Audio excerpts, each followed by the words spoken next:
I'm here in the heart of Pembrokeshire, a part of Wales that has relied on agriculture for centuries. During this film, we'll be speaking to farmers and their families about their way of life and the methods of farming that have evolved, some of which have disappeared altogether. We'll be following their anecdotes through the seasons.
Well, now we come to the most important ingredient of the day, which is the home brew. Mary's in charge, aren't you, Mary? Yeah.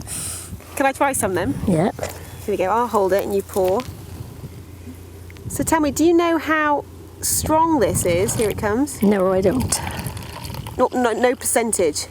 No, I don't, I'm afraid. No one cares? But not really. And I suppose this was almost the sort of way of paying, if you like, or saying thank you to the men who'd come in the fields to work. Well, yeah, they had to have something to drink, see? And everybody seemed to like that. And it was really important. You couldn't have had all this work going on without giving them some beer. No. I'm going to try a little bit now then. It's nice, it's quite light, isn't it? Fruity. Yeah. I'll give it back to you to have a taste. Can you tell me what's in it? Yes, there's malt and sugar and hops and water. Any secret ingredients? After we've boiled it and it cools, we put balm in it to work. And that's all. How long have you been brewing it for then? 50 years or more. And it seems to have gone down well today. I think so, everybody liked it. What I can't believe though is how the men didn't get dehydrated just drinking this, given the work was so hard. Oh, they got a bit merry sometimes, but nothing more than that. I suppose they sweated it out as well. Yeah, they did. Well, I think it's about time you showed me how to make it, isn't it? Okay. Well, Glyn's come to tell us what would have happened before the binder now. It would have all been by hand using this scythe, Glyn. Yes, basically yes, but before that it would have been cut by sickle, with a sickle, a short handled hook, which was a much more back-breaking job. You had to get a lot closer down to the crop because it was on your handle but so long.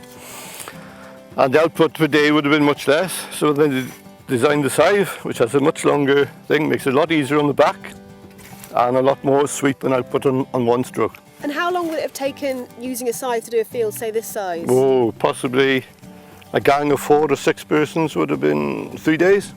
And it wasn't just cutting it, with the cut it would have been laid in a swath, and the women folk then had to come along and bind it and put in sheaves. That was the ladies' work, was putting in sheaves and putting in stucks, then 4 or 6 sheaves to a stuck to mature it in the sun then and dry. Could you show us how to use it then? Well, we'll have a go. Basically the main thing is to keep your blade flat. Edge or sharpness is very important. You always got a good whetstone and you keep it sharp. But you make a sweep and you try and keep your sweep flat as you go.